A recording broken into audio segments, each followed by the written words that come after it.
한 남자는 잠든 사이에 숨졌습니다. 또 다른 남자는 여행에서 돌아오지 못했습니다. 두 사건 모두 시작은 달랐지만 죽음으로 끝나는 건 같았습니다.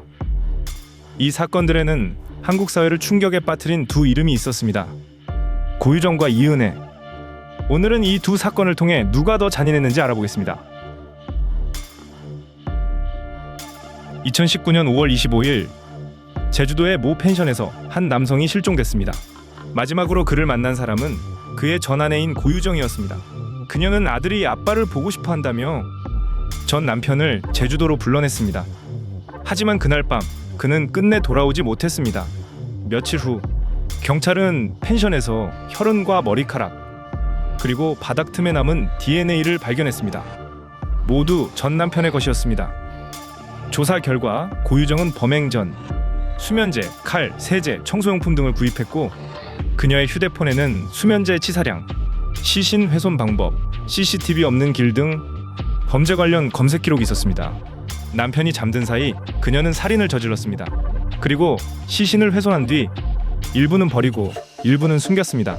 그녀는 체포된 이후에도 눈물 한 방울 보이지 않았습니다. 수사관들은 그녀의 냉정함에 충격을 받았습니다. 감정이 없는 사람, 철저히 계획된 살인. 고유정에게 살인은 분노의 폭발이 아니라 그저 정리의 과정이었습니다. 하지만 사건은 여기서 끝나지 않았습니다.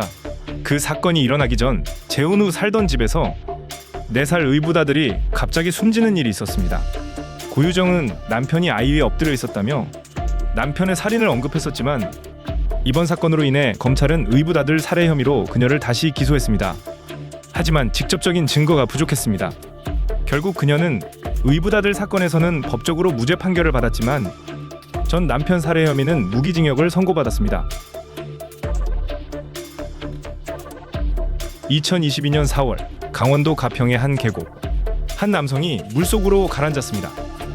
그는 평범한 직장인 윤씨 그리고 그 여행과 살인은 이은혜가 모두 꾸민 일이었습니다. 처음에는 단순한 익사사고로 보였습니다. 하지만 수사가 진행되면서 그것이 계획된 살인임이 드러났습니다. 이은혜는 윤씨의 명의로 생명보험을 가입해두었고 사고 직후 거액의 보험금을 청구하려 했습니다. 그녀는 경제적 수입이 없었지만 보험만큼은 계속 유지하려고 했었습니다.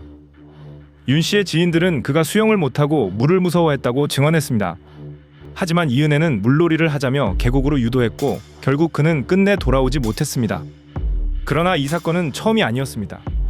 그녀는 윤씨가 사망하기 전 이미 2차례 더 살해 시도를 했습니다. 첫 번째는 복어 독성분이 든 음식을 먹이려 한 시도였고 두 번째는 낚시 중 강물로 밀어 넣으려 한 시도였습니다. 이전 2번의 시도는 실패로 돌아갔지만 세 번째가 성공한 것이었습니다. 이은혜는 직접 손에 피를 묻히지 않았습니다. 대신 상대를 오랜 기간 가스라이팅한 뒤 스스로 죽음으로 걸어 들어가게 만들었습니다. 그녀에게 죄책감은 없었습니다. 오직 돈만이 남아 있었습니다. 두 사건 모두 살인으로 끝났지만 그 본질은 달랐습니다. 고유정은 관계가 끝났을 때 통제권을 잃는 것을 견디지 못했습니다. 그녀의 목표는 상대를 없애는 것이었습니다. 나를 벗어난 존재는 존재해서는 안 된다는 믿음으로 그녀는 살인을 계획했습니다. 그녀에게 살인은 관계의 정리였습니다. 살해 후에도 시신을 훼손하고 흔적을 지우며 모든 상황을 다시 통제 가능한 상태로 되돌렸습니다. 반면 이은혜는 상대를 돈으로만 인식했습니다. 그걸 위해 사랑을 통제의 수단으로 삼았습니다. 상대가 떠나지 않도록 경제적, 정서적으로 완전히 묶어두었습니다. 고유정은 통제를, 이은혜는 돈을 위해 살인을 저질렀습니다. 고유정은 행동 중심형 사이코패스로 평가됩니다. 계획, 실행, 은폐까지 모든 단계를 스스로 통제했습니다. 이은혜는 심리 중심형 사이코패스입니다. 감정을 이용해 상대를 스스로 무너뜨리게 만들었습니다. 고유정의 악은 한 번의 폭탄이었고 이은혜의 악은 독처럼 스며들었습니다. 살인의 과정만 본다면 고유정의 범행이 더 잔인하다고 생각할 수 있습니다. 하지만 오랜 기간 피해자에게 속칭 빨대를 꽂아놓고 말려 죽인 이은혜 또한 만만치 않습니다. 고유정은 단 한 번의 행위로 생명을 앗아갔습니다. 그러나 그 단 한 번을 위해 며칠, 몇 주에 걸쳐 준비했습니다. 그리고 살인 후에는 시체까지 훼손하는 행위를 보였습니다. 그녀에게 살인은 충동이 아니라 절차였습니다. 반면 이은혜의 방식은 훨씬 느렸지만 그만큼 가혹했습니다. 피해자의 감정을 잠식시키고 그를 죄책감으로 묶고 경제적으로, 심리적으로 의존하게 만들었습니다. 그 관계는 사랑이 아니라 조용한 질식이었습니다. 고유정이 한순간에 육체를 파괴했다면 이은혜는 오랜 시간에 걸쳐 정신을 파괴했습니다. 둘 중 누구도 우열을 가릴 수 없습니다. 다만 그들의 공통점은 하나입니다. 타인의 고통을 인식하지 못했다는 점. 바로 그 무감정이 이 두 사건을 한국 사회에 가장 깊은 공포로 남겼습니다. 한국 사회는 이 두 사람의 이름을 들었을 때 살인의 잔혹함보다 먼저 어떻게 그럴 수 있지라는 질문을 던졌습니다. 왜냐하면 그들은 우리가 익숙하게 알고 있던 살인자의 이미지와 달랐기 때문입니다.